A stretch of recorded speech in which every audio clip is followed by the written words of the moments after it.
Resentment rarely appears suddenly. It usually develops quietly when disappointment, anger, hurt, or perceived unfairness remains unresolved for a long time. A person may feel that they have been ignored, undervalued, betrayed, exploited, controlled, or repeatedly expected to sacrifice without receiving appreciation in return. Instead of expressing the emotion directly, they may suppress it because confrontation feels dangerous, uncomfortable, or pointless.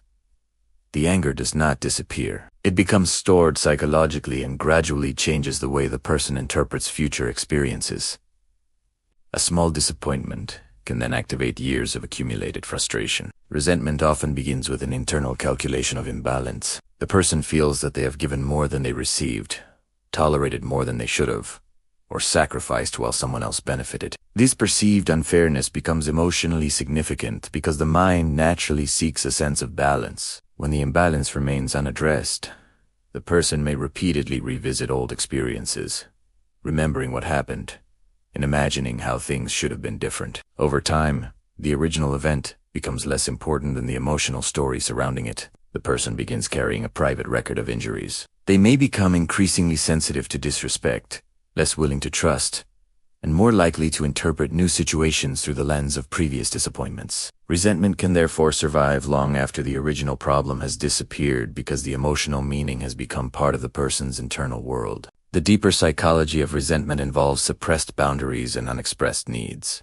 Many resentful people are not simply angry about what others did. They are also angry about what they themselves allowed, tolerated, or failed to communicate. Someone may repeatedly say yes when they want to say no, remain silent when something feels unfair, or continue giving in the hope that others will eventually recognize their sacrifice. When recognition does not come, generosity can gradually turn into bitterness. The person may feel trapped between wanting appreciation and believing that asking for it would make their actions less meaningful. This creates an unhealthy cycle in which expectations remain unspoken while disappointment continues accumulating. Resentment begins to weaken when a person becomes willing to identify what they actually needed, what boundary was crossed, and what responsibility belongs to them now. Forgiveness does not require pretending that harmful behavior was acceptable. It means refusing to let an old injury control every future interaction.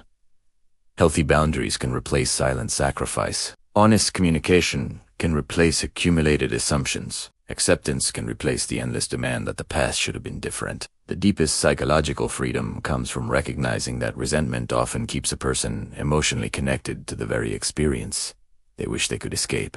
Every repeated replay gives the past another moment of influence. Releasing resentment does not erase the injustice or excuse the person responsible. It means reclaiming attention from the injury and using it to build a different present. Sometimes the most important boundary is not against another person, but against the habit of repeatedly reopening the same wound. When the lesson has been learned, the boundary established, and the necessary action taken, the mind can finally stop carrying the emotional debt. Resentment loses its power when the past is allowed to become information rather than a permanent emotional residence.